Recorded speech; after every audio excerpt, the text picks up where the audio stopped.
primeramente tengan un feliz sábado cada uno de ustedes, hermanos. Es un placer estar nuevamente con ustedes. Y en esta ocasión vamos a salir un poco de la rutina. Y para eso vamos a tener un seminario que se titula ¿Cómo llegó a nosotros el Nuevo Testamento? Iniciamos con una pregunta que en este corto pero bonito seminario vamos a tratar de responder. Entonces les voy a pedir que me acompañen primeramente a inclinar el rostro para poder orar. Padre nuestro que estás en los cielos, en este momento que nos disponemos a aprender un poco de cómo llegó el Nuevo Testamento a cada uno de nosotros, queremos pedirte que tú nos guíes y que tú nos muestres las lecciones que tú tienes para cada uno de nosotros. Esos favores te pido en el nombre de tu amado Cristo Jesús. Amén y amén. Bueno, vamos. Ok. La primera diapositiva. El Nuevo Testamento, primeramente, empezó con varios manuscritos. Los manuscritos eran, como la palabra lo dice, hechos a mano. Entonces, estos manuscritos se fueron haciendo desde que se escribió el Nuevo Testamento original. ¿Qué pasaba aquí? Por decir un ejemplo, el pastor Eli hacía un manuscrito del libro de Juan. Y como yo quería tener el libro de Juan también, tenía que ir yo a ver el manuscrito que él tenía y empezar a escribirlo a mano. Entonces el manuscrito que yo tenía ya era una copia del original. Y después venía la profa Nelly, y la profa Nelly también quería uno. Entonces ella venía donde mí y me pedía la copia que yo tenía. Entonces ella hacía una copia de la copia. Y así se fueron reproduciendo los manuscritos, porque esa era la única forma que había. No era tan fácil como decir, voy y hago una impresión de todo el libro de Juan, sino que si ellos lo querían, tenían que hacerlo todo a mano. Entonces, durante aproximadamente 14 siglos, el único método por el cual se reproducía la Biblia, el Nuevo y el Antiguo Testamento, en este caso nos centramos en el Nuevo, era por medio de manuscritos. Era que la persona se sentaba y copiaba todo a mano. Entonces, como había tantas copias, a medida que iba pasando el tiempo, las originales se iban perdiendo. Entonces solo quedaba la copia. Sigamos con el mismo ejemplo.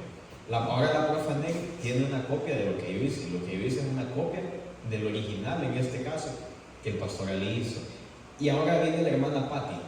La hermana Patty viene donde la hermana Nelly porque quiere el mismo libro de Juan, pero ella va a hacer una copia desde la profa Nelly, que es una copia de mí, y el mío es una copia todavía.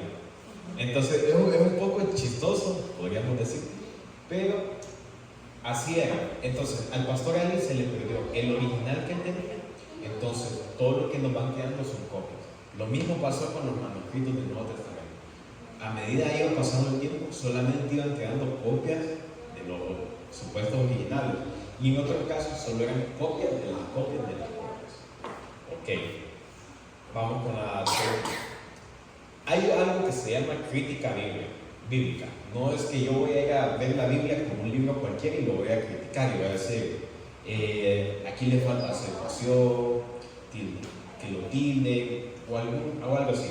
No. Crítica textual o crítica bíblica es el proceso de evaluación de evidencia. Y ahorita vamos a entrar un poco más en detalle en eso. Como pueden ver ahí, en el primer texto dice, al haberse presente tantas copias, le compete a los eruditos estudiar cuidadosamente los manuscritos neotestamentarios a fin de restablecer un texto del original como sea humanamente posible. Entonces, sigamos con el mismo ejemplo. Hay un erudito que lo que va a hacer es ver todos esos manuscritos que hay del libro de Juan y ver cuál se acerca más al original. Entonces, con el ejemplo que estábamos aplicando aquí, viene un erudito y ve el manuscrito de la hermana Patty, de la profe Nelly y el mío. Los va a evaluar a los tres. En este caso hay muchos más, pero hagámoslo así para que todos entendamos de manera más fácil. Va a evaluar los tres manuscritos que tenemos y va a decir, veo que el de la hermana Patty tiene algo diferente que el de la profe Nelly, y veo que el de Andrés tiene algo diferente a los demás. Y entonces, el erudito también va a ver ¿cuándo se hizo el manuscrito? En este caso, digamos que el mío se hizo este año, de la profa Nelly se hizo 5 años después, y el de la hermana Patti 10 años después. Entonces, a ellos les va a servir el manuscrito que se hizo más cercano al original. Entonces, sigamos con este ejemplo. El que estaría más cerca de lo que fue el original sería el mío, porque lo hice con un periodo de tiempo de diferencia menor al de la hermana Patti y el de la profe. Y entonces, como la crítica es la evaluación de evidencia, se divide en 2 ramas, y dice ahí alta y baja crítica. Y ahorita vamos a hablar un poquito más de ellas, de qué son y para qué nos sirven. Vamos a empezar con la alta crítica. La alta crítica estudia la Biblia como un libro de folclore. Lo ve ahí como simples cuentos, simples relatos humanos, cosas que las personas escribieron porque les gustaba o por algo así. Entonces, esta crítica lo único que hace es tratar de averiguar qué tan real es la Biblia o qué tan ficticia es. Entonces, nosotros como adventistas no podemos creer en esto, porque nosotros sabemos que lo que está escrito en la Biblia no son simples cuentos o simples sueños que las personas tenían, sino que nosotros sabemos y estamos seguros que son vivencias, experiencias reales que las personas tuvieron, y así mismo que es la palabra de Dios. Entonces, esta no la podemos compartir, obviamente, pero siempre es bueno que tengamos una noción de qué es. Y ahora vamos con la baja crítica. La baja crítica en lo que se centra es en ver los manuscritos, y se lo voy a leer aquí. Se centra en comparar y estudiar los distintos manuscritos existentes, estudia el lenguaje de estos, así como el vocabulario, la gramática, la sintaxis y todos los aspectos gramaticales de los manuscritos. Esto lo hacen no para ver el libro no para ver la Biblia como un libro más, como los manuscritos en este caso, sino para determinar qué tan originales son los textos, o sea, qué tan cerca están del tiempo en el que fue escrito cada libro. Entonces, un término mucho más preciso para esto es el de crítica textual. Y recordemos que crítica no es criticar, sino que es evaluar las evidencias que se presentan en los manuscritos. Entonces, los profesionales, los eruditos, crítica textual, buscan responder una pregunta y la pueden ver aquí abajo. Si hay varias versiones del mismo texto, ¿cuál es el texto correcto?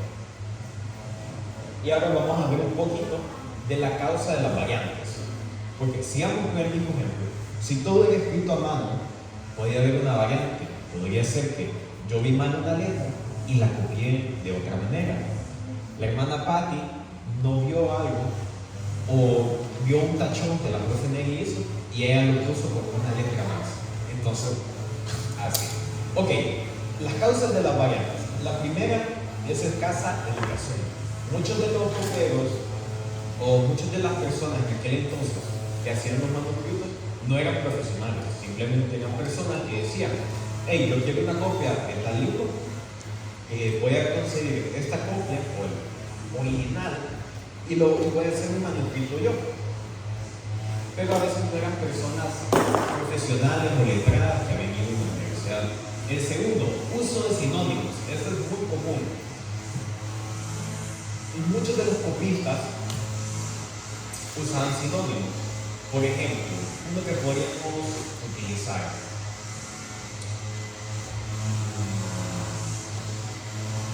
él vino, y había otro copero que puso él llegó. Entonces trataban de utilizar sinónimos y no eran malintencionados. La tercera, diferencia en la secuencia de las palabras. Esto es como que yo diga: voy a ir a la iglesia, y que la hermana Patti diga: a la iglesia voy a ir. Es la misma oración, es lo mismo, solo que hay un cambio en la secuencia de las palabras.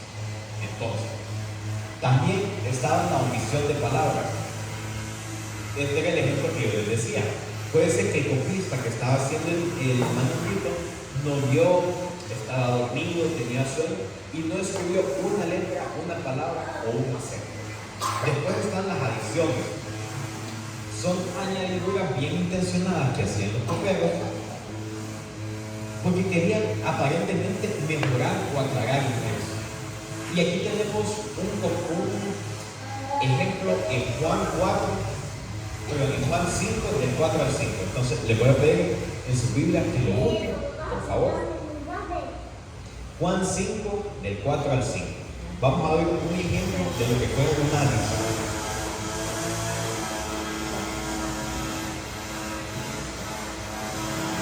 El primero que le encuentre me puede ir leyendo.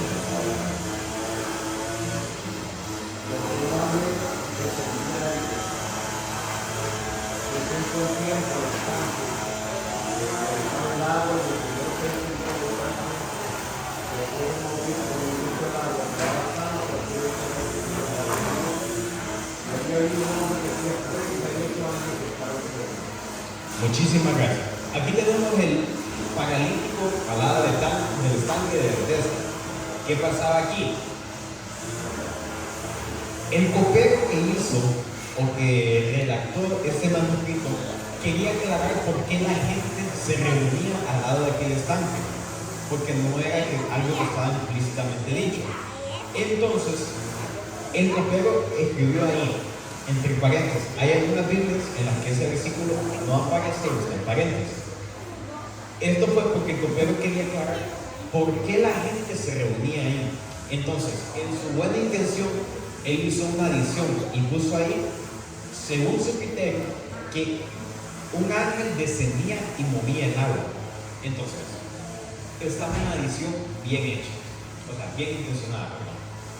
Ok, otra causa de las variantes es la condición de las copias previas.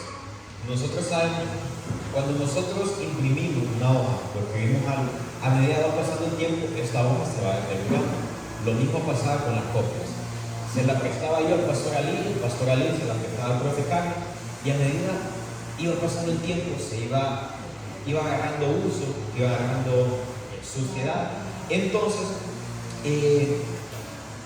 se iban deteriorando. Y también había algo muy importante. Entre más antigua era el manuscrito, habían ciertas diferencias. Por ejemplo, los manuscritos que eran más antiguos, según mi escrito, en mayúsculas todos, sin espacios entre palabras y sin signos de puntuación. Y después, y también sin acentos. Entonces, sumémosle todo esto al hecho de que sea un papel arrugado y sucio. Entonces, esto hace que se puedan haber variantes. Después, los cambios intencionales. Eran pasajes que eran difíciles de entender o palabras un poco complicadas. Lo que hacían es que se simplificaban las palabras. Buscaban palabras más elegantes, construcciones gramaticales más modernas y cambiaban esas expresiones poco comunes por unas más actuales. Ahora, vamos a hablar un poco de los materiales de escritura. Como era un periodo de tiempo mucho más alejado del nuestro, no existía el papel como tal, no había sido inventado. Entonces tenemos aquí dos materiales, los papiros y los pergaminos. Y aquí me gustaría preguntarles, ¿quién sabe cuál es la diferencia entre estos dos? Y si no la saben, no se preocupen, ahorita lo vamos a ver. El papiro era, podemos decir, papel. Fabricado originado en Egipto, era un material barato, y como era barato, todos lo usaban. Y como era barato, fácil de hacer, se convirtió en el material de escritura del mundo antiguo. Era elaborado de una planta que crecía en un poquito de agua, entonces muy fácil, muy barato, y ahí se empezaban a hacer los manuscritos. Y también estaban los pergaminos. Los pergaminos eran de cuero, y al ser de cuero era más costoso. Entonces solo las personas acaudaladas podían decir, yo quiero el libro de Juan en un pergamino, un libro, un rollo así de cuero todo, y no era tan utilizado porque era más caro. Y con eso hacían un muy buen negocio, porque siempre buscaban el cuero más, ¿cómo podemos decir? El mejor cuero.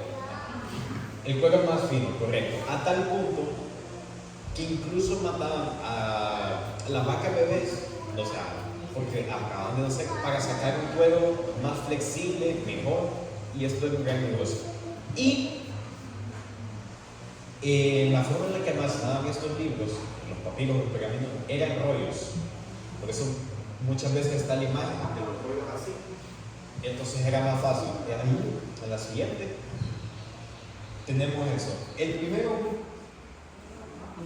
¿cuál es el de papel? El que es como papel. El papiro.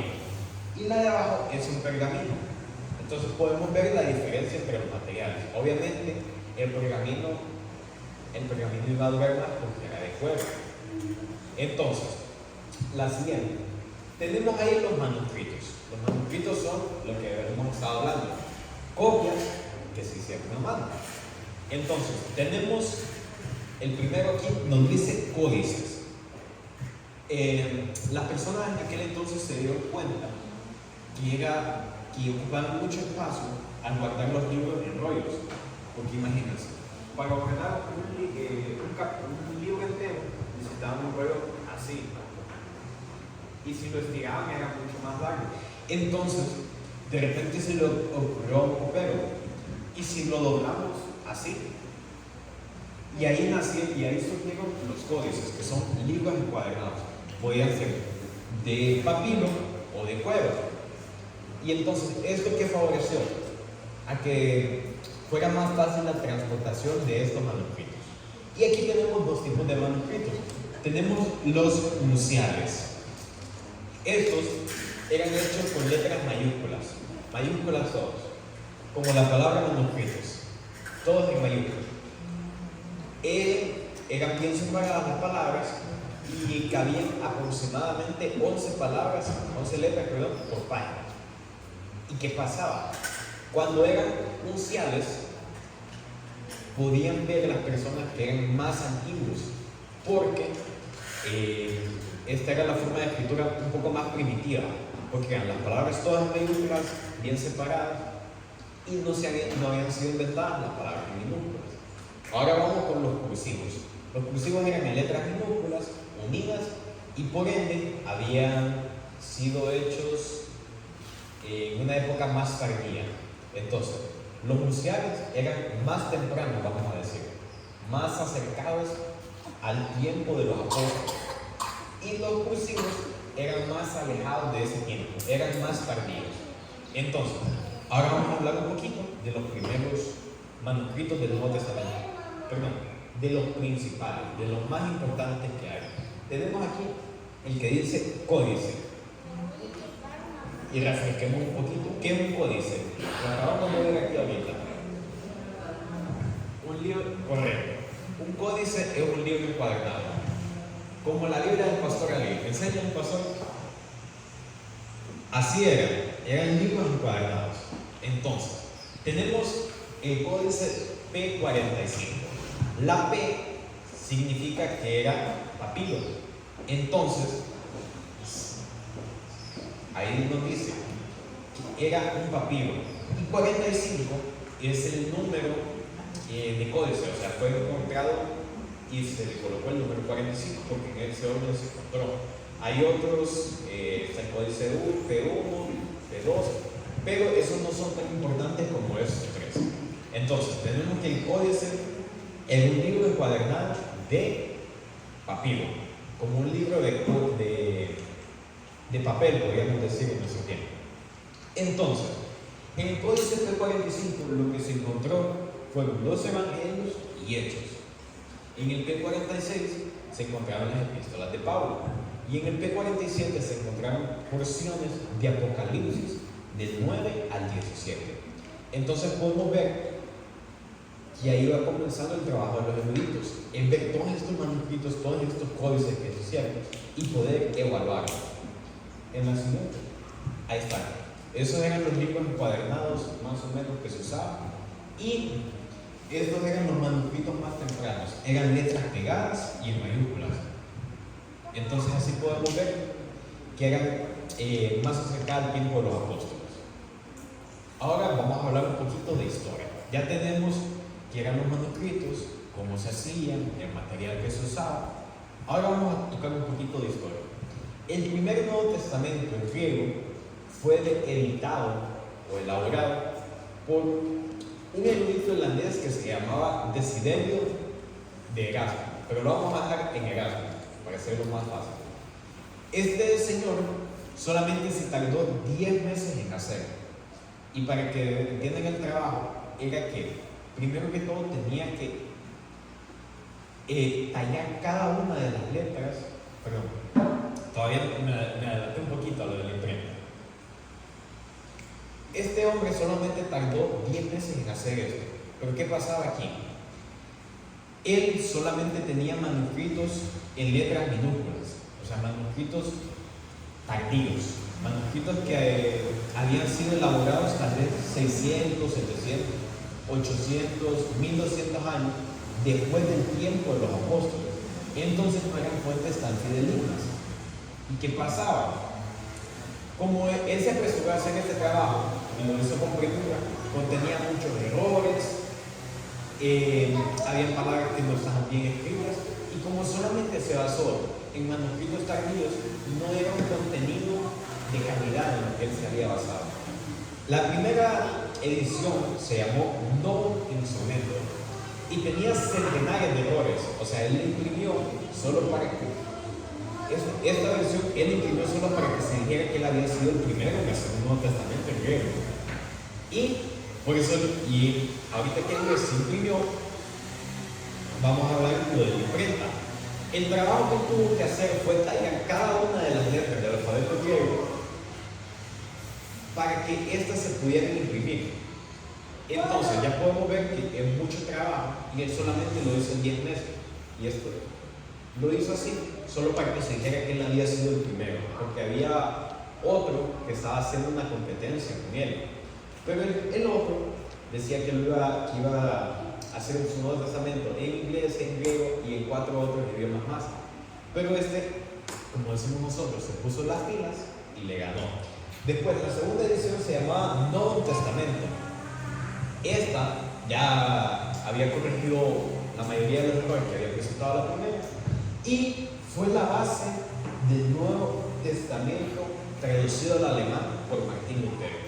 Entonces ya vamos viendo que a pesar de que su trabajo tenía errores, fue contribuyendo al mundo cristiano en general. Y la tercera se llamó Coma Johanneo. Aquí hizo una pequeña edición en Juan 1 del 5 al 7. Después de que este hombre, Erasmo, hizo su versión del Nuevo Testamento impresa, se siguió utilizando por mucho tiempo porque era con lo único que se contaba. A esta versión se le llamó Textus Receptus. Textum o Textus significa texto y Receptus significa recibido por todos. Entonces, juntando las dos palabras es texto recibido por todos. Este fue un trabajo monumental que este hombre comenzó, y a pesar de que muchas de las versiones que él elaboró tenían errores, sirvieron como base para unas versiones mejores que se hicieron posteriormente. Y este nombre de Textus Receptus se le otorga por dos hermanos holandeses que se llamaban Elsevier. Estos muchachos habían continuado con la tarea que Erasmo había iniciado, pero ellos decían: nosotros queríamos hacer algo mejor que lo que hizo Erasmo. Entonces, ellos se pusieron las pilas y mejoraron esto. Dice aquí en esta, los hermanos se llaman Esteban y Besa.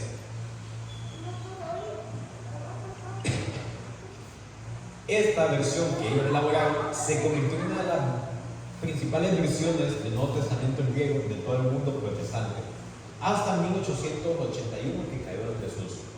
Entonces podemos ver que aproximadamente por 3 siglos, porque el trabajo de Erasmo comenzó en 1516 y este Nuevo Testamento de los hermanos de Elsevier fue en 1881. Hubieron 3 siglos donde el Textus Receptus o el trabajo de Erasmo había predominado, pero se dieron cuenta que presentaban muchos errores, que solamente se basaban en manuscritos tardíos, y entonces muchas otras personas también se pusieron a hacer su Nuevo Testamento para que pudieras haber como un collage, podríamos decir, y que todo se pudiera ver entre todos para tener una mejor versión del Nuevo Testamento. También tenemos aquí otra parte de crítica textual, donde se mencionan muchos pioneros de la crítica textual. Recordemos que crítica era evaluar evidencias, no criticarlo como cualquier otro libro, sino que evaluar las evidencias que se presentan en las variantes. Y aquí sí nos vamos a detener un poquito en la siguiente, por favor, con este hombre que se llama Konstantin Tischendorf. Este hombre fue una cosa bárbara, podríamos decir. Describió aproximadamente 20 manuscritos del Nuevo Testamento que no habían visto a la luz jamás, que jamás habían sido publicados, y él fue el primero en publicarlos. Segundo, publicó 24 ediciones del Nuevo Testamento. Entonces podemos ver que al hombre le gustaba trabajar. Y esto fue entre 1841 y 1873. Descubrió el Códice Sinaítico. Y en este les voy a contar una historia un poco chistosa que se le atribuye a este códice. Se nos dice que este hombre, Tischendorf, se había ido a quedar a una casa ahí por el Sinaí, en un monasterio del Sinaí, y se nos dice que él fue y estaba ahí con los monjes y que hacía mucho frío. Y se dice que vio a los monjes un día echando unas hojas al fuego para calentarse, y de repente vio las hojas que estaban ahí y dice: pero ¿por qué están botando esto si esto sirve? Y los monjes dijeron que no servía. Entonces, justo cuando estaban por quemar esas hojas, dice que él fue y las sacó de las llamas. Y que él fue y la sacó de las llamas y que rescató esto que se conoce ahora como el Códice Sinaítico. Esa es la historia que él contaba. Ahora la que contaban otras personas. Otras personas decían que él no había hecho eso, que él simplemente había ido al monasterio y se los había robado.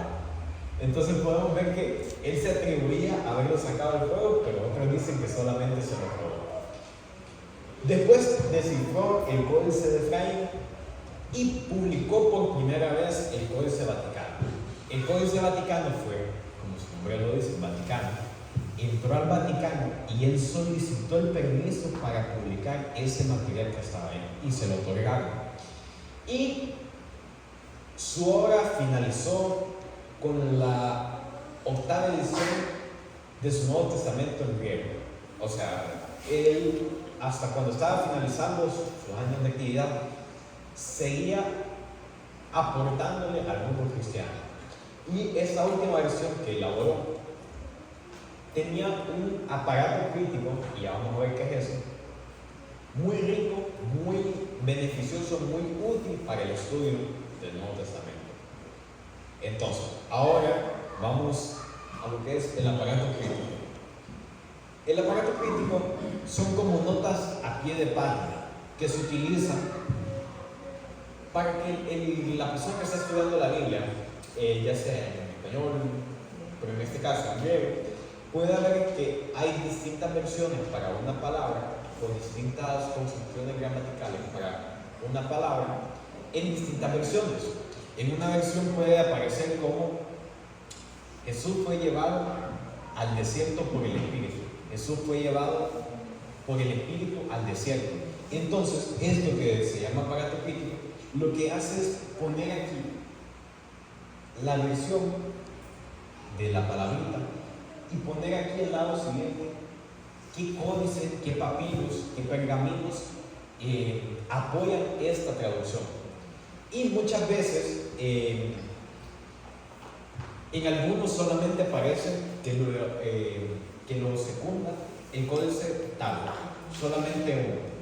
Y después puede aparecer una segunda versión y que lo apoyan 20 códices, y ustedes se preguntarán: ¿por qué si lo apoyan 20, se van con el que solo lo apoya uno? Porque no se basa en la cantidad, sino en la calidad.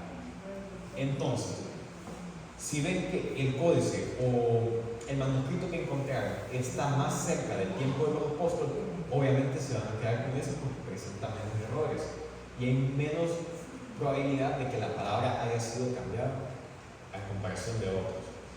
Y ya para casi para que vayamos finalizando, ya después hay un espacio de preguntas. Si pueden ver un poquito la anterior, vamos a hablar acerca de la valoración de variantes. Si se fijan aquí, hay una B, ¿verdad? Pueden ver la B, ahorita les voy a explicar qué es eso. Tenemos lo que son valoración de variantes. Esas son variantes textuales. La siguiente. Si la variante, como en la imagen anterior, tiene una letra B, significa que es una variante un poco menos segura. Pero ¿qué pasa? Si en el caso, si en vez de tener la B hubiera tenido una A, eso nos da a entender que es una variante muy segura. O sea que muchos eruditos y muchos manuscritos secundan que esa variante es la mejor que puede haber.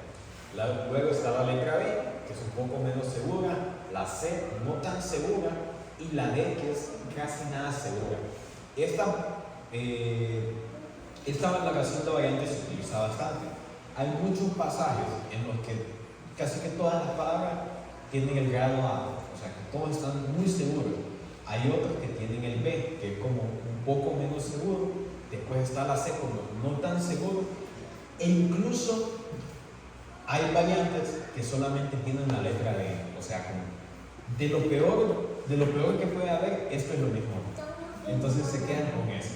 Y ahora vamos a ver la valoración de variantes en el comentario bíblico adventista, porque el comentario de nosotros también tiene esto.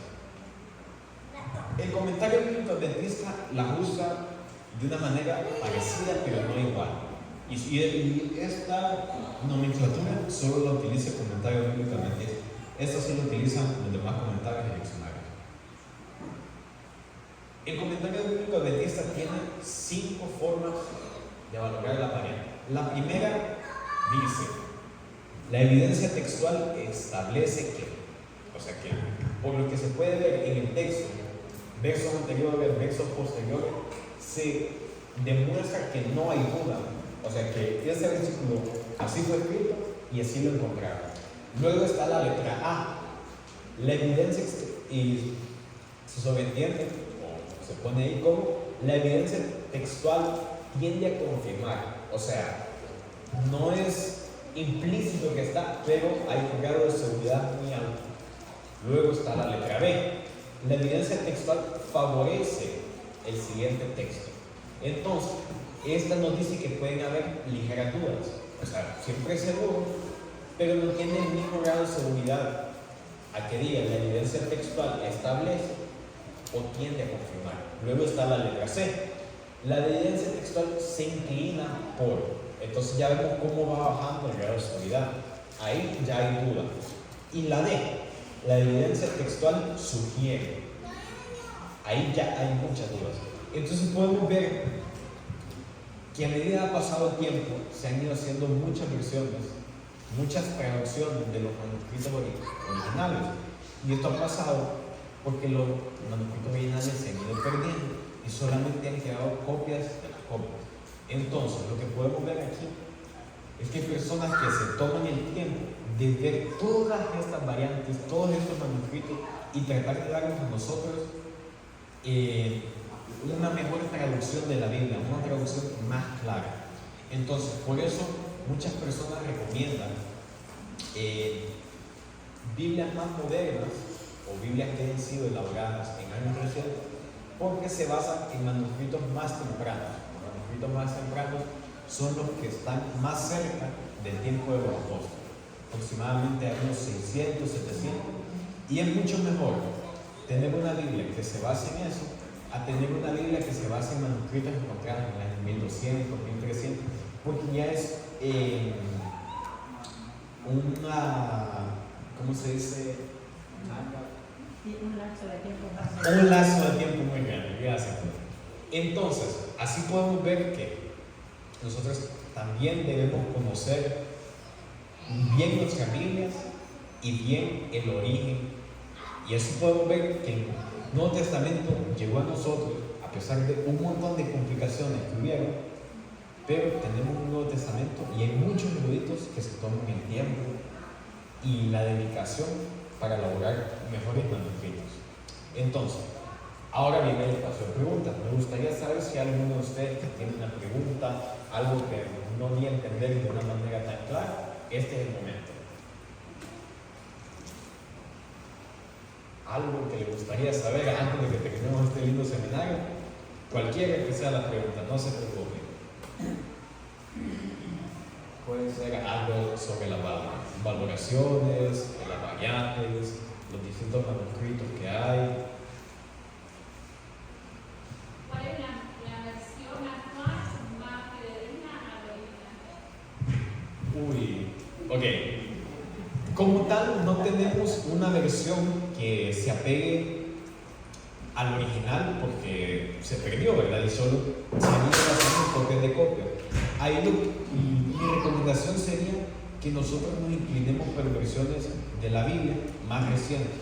Por decir un ejemplo, la nueva versión internacional, Biblia de las Américas, de Nueva Traducción Viviente o Reina Valera contemporánea, que han sido elaboradas en estos años recientes, pero se basa en mejores manuscritos, o sea, manuscritos que estuvieron elaborados en el año aproximadamente 600, 700, inclusive el 500 y un poquito más.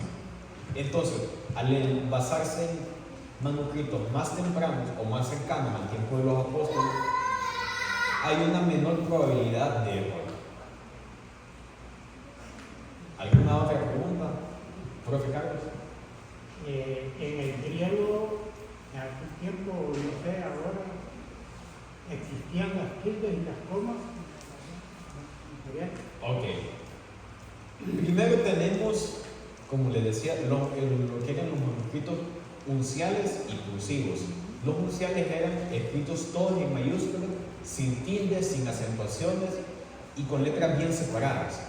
Después, a medida que pasando el tiempo, años 800, 900, se les ocurrió, y dijeron ahí, ¿por qué no hacemos letras minúsculas y las hacemos más pegadas para ahorrar más espacio y que en un códice, un pergamino o papiro, nos quepa más?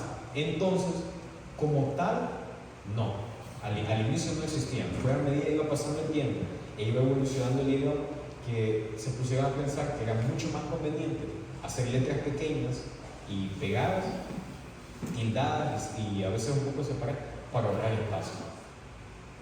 ¿Algo más que le gustaría saber antes de que terminemos? ¿Alguna otra pregunta, recomendación? Aprovechando este espacio. En el tiempo que hacían las copias, me imagino que de una copia a otra a veces hay mala interpretación y se va deteriorando la calidad del contenido de la original. Entonces, ¿cómo hacían para corregir eso? Ok. Ahí lo que pasaba fue lo que vimos, las causas de las variantes. Y por eso usamos el ejemplo aquí con la profe Nelly, la hermana Patti y el pastor Ali. Podía ser que yo tenía una copia del manuscrito que tenía el pastor Ali y de repente venía la profe Nelly y copiaba mal algo, tal vez porque ella no vio, no sabía, no leyó bien la palabra. Y después vino la hermana Patti y la hermana Patti copió ese errorcito que ya tenía ella la profe Nelly. Entonces lo que pasaba es que muchas veces se iba arrastrando el error. Entonces, el error en este caso que cometió la profe Nelly al escribir. Y lo mismo pasaba con los coperos. Se iba arrastrando el error, pero de repente, digamos, pasaron 20 años y el manuscrito que hizo la profe Nelly y la hermana Patti son publicados y sale publicado el mío. Entonces, ven que el mío no tiene un error y el de la profe Nelly sí tiene un error y el de la hermana Patti tiene un error. Entonces, por eso los eruditos se toman la tarea de evaluar y valorar los manuscritos y se quedan con los que son más claros y con los que están escritos en un tiempo más cercano al de los apóstoles. Entonces, entre más temprano se dice, son más confiables. porque el margen de error es mucho más pequeño a un manuscrito que haya sido elaborado 800, 900 mil años después. ¿Alguna otra pregunta? ¿Sí, hermano? Sí, me llamó mucho la atención a mí cuando estaba explicando ahí de que aquellas personas que estaban quemando las hojas ahí y que al final no se sabe si fue que se la robó o fue que la recargó ahí. Entonces eso como que no importó mucho y se quedó así. O si se sabe qué fue lo que pasó ahí. Pues algunos de los estudiosos dicen que fue que le dieron posada en el monasterio y como él vio ese material de calidad dijo, no, de aquí no creo que salga. Entonces fue y se lo llevó. Pero Konstantin Tikhonov decía que él, como para jactarse, que él había sido el que las había rescatado. Entonces hay como una contradicción ahí. Una era el hecho de rescatarlas, era lo que él decía, pero otros decían que él simplemente había ido y se las había robado. O sea que no estaba bien definido. No está bien definido, pero lo importante ahí, hermano, es que, es que ese material llegó, Ese es un robo santo, hermano. Es un robo santo. que ese material pudo O sea que ser, al final no interesó mucho que no interesó mucho el medio, porque siempre llegó a ser publicado y llegó a beneficiarnos a cada uno de nosotros. Es como que usted se roba el inicio, hermano. Pero que la lea. ¿Alguna última pregunta, hermanos? Díganme. Esa es la Biblia que dice cuando tiene sábado, pero en otra manera dice reposo. ¿Por qué usaron esa? Ok, ahí lo que pasa es que muchas veces ciertas casas editoriales o ciertas personas prefieren utilizar, como decíamos aquí en la causa de variante, sinónimos. Entonces usan día de reposo por sábado. Y lo mismo pasaba cuando traducían o cuando hacían los manuscritos. Trataban de usar sinónimos o palabras que sean más llamativas, más claras de entender y las reemplazan por términos a veces que no tienen tanto uso. ¿Alguna otra pregunta? ¿O sería esa la última? Si no hay alguna otra, dígame. No tengo una pregunta, pero quiero felicitarte porque te has preparado muy bien y porque tu explicación ha sido muy clara. Por eso mis felicitaciones y que el Espíritu Santo te siga usando. Yo quisiera hacerte una pregunta. Estoy buscando la forma de hacerla simple, ¿verdad? No se preocupe. No le compliques. No, la alta crítica, para que quizás orientemos un poquito a los hermanos de esta iglesia. La alta crítica, más que estudiar el texto con un aspecto crítico para buscar la mejor versión, la alta crítica buscaba la forma de denigrar el texto. O sea, la alta crítica buscaba la manera de encontrar errores en la Biblia y hacer de la Biblia un texto no confiable para la salvación. Entonces nosotros vemos a la alta crítica como, más que todo, como enemigos de la Biblia, de la palabra. Correcto. Por eso yo les comentaba que la alta crítica nosotros no la podemos compartir, porque a pesar de que estudia la Biblia y trata de verla, en lo que tratan de hacer ellos es desmentirla, o sea, ver que solamente folclore, ver que solamente son cosas que las personas dicen que pasaron, no que son reales. Entonces, por eso nosotros, como decía el pastor, no la podemos compartir. Ellos son teólogos que le dan más valor a la historia separada de la Biblia que la misma Biblia. Entonces digamos, por así decirlo, en palabras más simples, que los enemigos más grandes que la Biblia tiene son estos teólogos que son categorizados en la categoría de la alta crítica. Correcto. Muchas gracias. Entonces, la única que nosotros podemos compartir es la baja crítica, porque esta en lo que se centra es en evaluar las variantes y ver y tratar de acercarse lo más humanamente posible al texto original para que cada una de las personas que estudia la Biblia tenga la mejor versión humanamente posible. ¿Algo más que le gustaría añadir? Y si no, pongámonos de pie para... Algo que usted repitió bastante y que queda claro, pero me gustaría, no sé, en conclusión, resumen, el documento, entre más antiguo es más seguro, más confiable. Correcto. Entre más cercano al tiempo de los apóstoles, es mucho más fidedigno. Porque volvamos a utilizar el ejemplo aquí que teníamos con el pastor Ali. Si yo voy a donde el pastor Ali y hago una copia del libro de Juan que él tiene, pongámosle, con un año de diferencia, o con 10 años de diferencia, y después viene, vamos a ver aquí,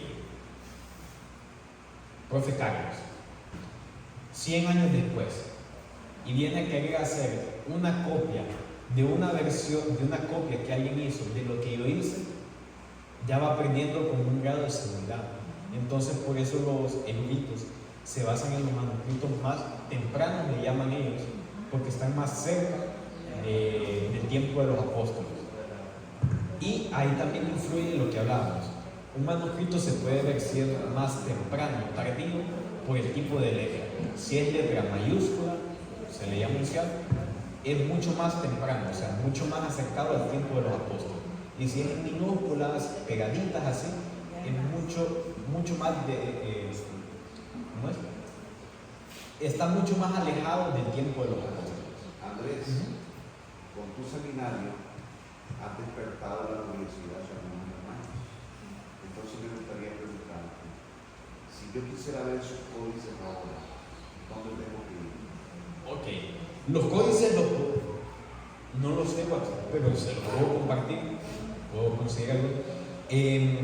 Esos, la mayoría están en internet.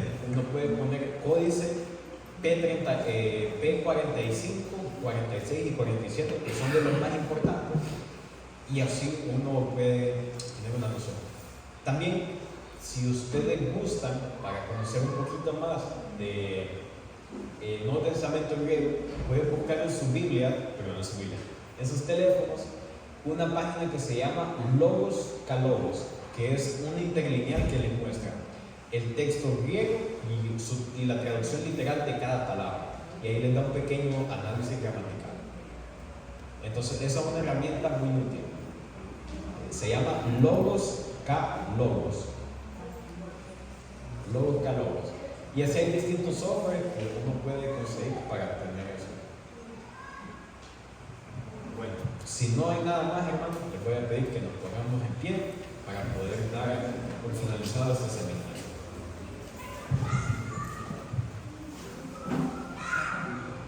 Oremos. Padre nuestro que estás en los cielos, te agradecemos porque en esta linda tarde hemos podido ver cómo una parte de tu Santa Biblia llegó a cada uno de nosotros, y que a pesar de que han habido errores humanos del paso del tiempo, tú siempre nos demuestras que tu palabra no contiene errores, sino que los errores son humanos. Te agradecemos porque hemos podido conocer un poco más acerca de las distintos conflictos y versiones, y ayúdanos a guardar este conocimiento en nuestro corazón y que cada vez podamos estudiar tu palabra de una mejor manera. Se te cada uno de nosotros, y en el nombre de tu amado Cristo Jesús. Amén y amén. Pasen feliz tarde.